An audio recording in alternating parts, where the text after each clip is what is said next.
How did Wisconsin investigators get the idea that 2005 murder victim Teresa Halbach had also been sexually assaulted? Today on The Jim Hagerty Show.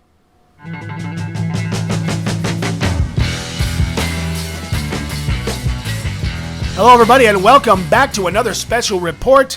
We are still discussing Convicting a Murderer, the 10-part rebuttal to the 2015 Netflix documentary Making a Murderer. Most importantly, episode 7 that dropped today on Daily Wire Plus. Now, fair disclosure, I do have a role in Convicting a Murderer after Making a Murderer was released.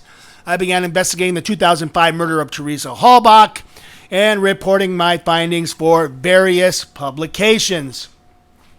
And of course, my investigative anecdotes can be seen throughout the rebuttal series. So let's jump right in. Now, this is a topic that has been talked about sparingly over the years since Making a Murderer has been a topic of conversation, the aftermath of Making a Murderer. But we're going to jump in. Now, these are the charges against Steven Avery and Brendan Dassey. And most importantly, the sexual assault charge filed against both men and from where these allegations actually originated. The question is, how did investigators begin to theorize that Teresa Halbach had been sexually assaulted? Convicting a Murderer does jump into this topic in episode 7, but we're going to jump in and do a little bit of a deeper dive. Now, we know that police covered no physical evidence whatsoever that Halbach had been sexually assaulted. It was circumstantially concluded in this case because there was no semen found in Avery's trailer and only about half of Teresa's bones were recovered. Now, that means what could have preserved Avery and Dassey's DNA was destroyed by fire. And of course, it is believed that the bedding on Avery's bed and Halbach's clothing, including her bra, underwear, and jeans, were burned. Now, it doesn't stop there because this leads those who claim Avery and Dassey were framed to assert that investigators Tom Fassbender and Mark Wiegert fabricated the sexual assault theory and planted it in Brendan Dassey's mind during what has been called and is still called an invalid confession, a coerced confession. Of course, that discussion is for another day because Dassey's appeals based on that claim have been exhausted. Now, what is known, though, is the sexual assault theory did come from Brendan Dassey. Of course, we know what he said in his March 1st, 2006 interview. This is the confession. But what is not known, it might not be widely known, that there were two other investigators that gleaned something very important from Brendan Dassey months before. Now, I will say that when I started investigating this as a reporter, the very first things that I started to uncover that I actually received were these recorded audio recordings of Brendan Dassey and Steven Avery's first interviews with police. Now, that wasn't Manitowoc County. It was Marinette County investigators Tony O'Neill and Todd Baldwin. They interviewed Brendan Dassey and Steven Avery in Crivitz, about an hour north of Green Bay. This is where the family cottages are. And this is where this theory was introduced. So this theory doesn't appear to have originated with law enforcement at all, but again, with Brendan Dassey himself. As Marinette County detectives Anthony O'Neill and Todd Baldwin focus on one of Dassey's early stories. Now, if you recall, his first early story was, I never saw Teresa Halbach. And of course, Baldwin presses, you never saw this girl taking picture. Maybe I did. I probably did. I don't know if I did. And then he finally says, yes, he saw her, and she left. Now, he does say he got home from school at 3:45 p.m. And then he drops a big hint.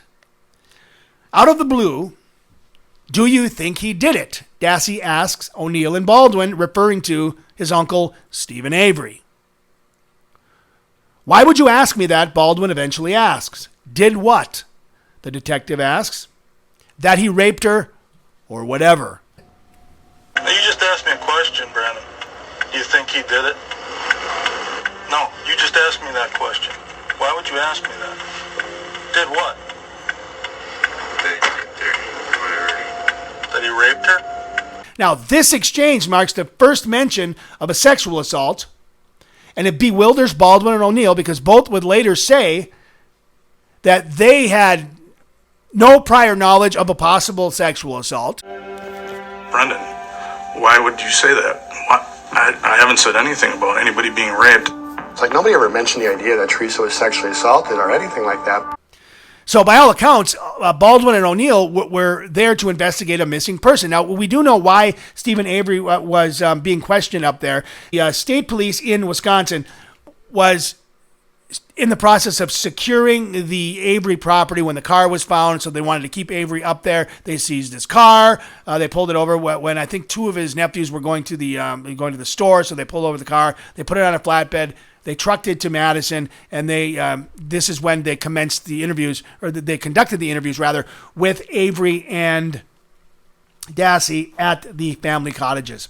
Now, it's been suggested that Dassey learned that Halbach may have been raped from news reports. This is what was told to me early on in the investigation. I was told by several people, including key people connected to the family, I'm talking about the Avery and Dassey family, that this was planted in Brendan Dassey's head, and he learned this from a news report. However,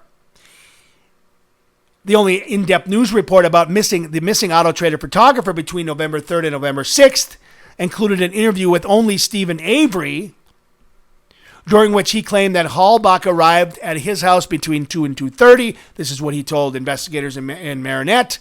She stayed for 5 minutes and then left. Now, keep in mind that this first account that Halbach was there between 2 and 2:30 directly conflicts with what Brendan Dassey originally told Baldwin and O'Neill. Because, again, at 2 and 2:30, Brendan Dassey was in school. So somebody, according to the investigators, didn't have their story straight.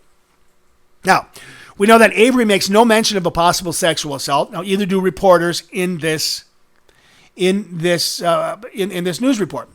Avery does attempt to correlate Teresa's disappearance with his wrongful conviction in the 1985 attack of Penny Bernstein. I mean, what are your feelings for her parents? And they must be going through hell. I figure my mom and my dad and everybody else, my family, they went through hell when I went did 18 years for something I didn't do. I figured they're going through probably the same thing because they lost somebody or whatever. She's got to be out there somewhere, so somebody should be looking. Now, information about this alleged sexual assault of Teresa Halbach was not released to the public until after Brendan Dassey was arrested on March 1st, 2006. Fassbender and Wiegert first hinted about the sexual assault on February 27th. Now, we know on February 27th, this is after Fassbender and Wiegert talked to Kayla, this is Brendan's cousin, who said that Brendan was crying a lot lately. He had been acting strangely at family functions and that he had lost a bunch of weight. I think she said 40 pounds. Now, Brendan would later say he lost about 10 pounds over a breakup with his girlfriend. He was afraid that his girlfriend thought he was overweight, so he started losing weight. Now, this is also where Brendan Dassey eventually started to tell them bits and pieces of what he saw the night of the fire. This is when he was being treated as a witness. He gave a voluntary statement, and he said something else that was a pretty big tell, and this is what in part led to the decision to take Brendan to the Two Rivers Police Department and videotape him giving the same account of what he saw that night. This is when Dassey tells Wiegert and Fassbender that Teresa Halbach was not clothed when she was placed on the bonfire. Now, Brendan initially denied that Avery sexually assaulted Teresa. So, they bring him to the Two Rivers Police Department, where he's Mirandized and continues to pin the murder on Stephen Avery. Now, he mentions that Avery was scratched by Halbach when he attempted to tie her up, but he makes no mention of a sexual assault. Of course, we know that on March 1st at the Manitowoc County Sheriff's Department, he speaks of that part of the attack. This is the what is known as the Brendan Dassey confession. What else did he do to her, Wiegert asks, after Dassey says that Avery stabbed her. Raped her, Dassey said, adding that his uncle attacked Halbach first.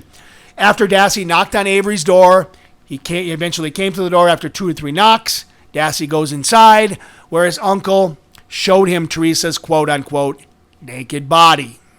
Now, later in the March 1st interview, Dassey said he also sexually assaulted Halbach before they carried her into Avery's garage, where she was shot. What he said was 10 times with a .22 rifle. Of course, we know after this interview, investigators researched the garage and found 2 bullets, one that contained Teresa Halbach's DNA. Now, sexual assault charges against Stephen Avery, we know, were dismissed. He was found guilty of first-degree murder, not guilty of the charge of mutilating a corpse, and guilty of possession of a firearm as a felon. Dassey was found guilty of second-degree sexual assault along with first-degree murder and mutilating a corpse. Both men are serving life sentences. Avery without parole. Now, Dassey's attorneys claim that details gleaned from the February 27th and March 1st confessions were coerced, of course, that Wiegert and Fassbender made the 16-year-old false promises of leniency. We know that a federal magistrate agreed with that in 2016 and vacated the conviction. However, Dassey was not released. The United States Court of Appeals later overturned the 2016 ruling, and the United States Supreme Court refused to hear the case at all. That means Dassey cannot continue arguing that he was coerced, and he will remain in prison until 2048. So, what else is in episode 7? How about blood? That's right, Halbach's and Avery's, including the aha moment in Making a Murderer surrounding the infamous blood vial that eventually just faded away in the series. That's being discussed in episode 7 of Convicting a Murderer. Now, fast forward to today, of course, we know that Kathleen Zellner, Avery's attorney, still maintains that his blood found in Halbach's Toyota RAV4 was planted. The theory there is that someone broke into his trailer, scraped dried blood from his sink, and dropped it in 6 places inside the vehicle after it was likely diluted. So, what do you think? Are you comparing what was in Making a Murderer or what was not included in the docuseries with what's laid out in Convicting a Murderer? Let us know. We'll discuss that another time because, unfortunately, we are out of time. That means until next time, have a great time. Have fun on this thing we call Al Gore's Internet.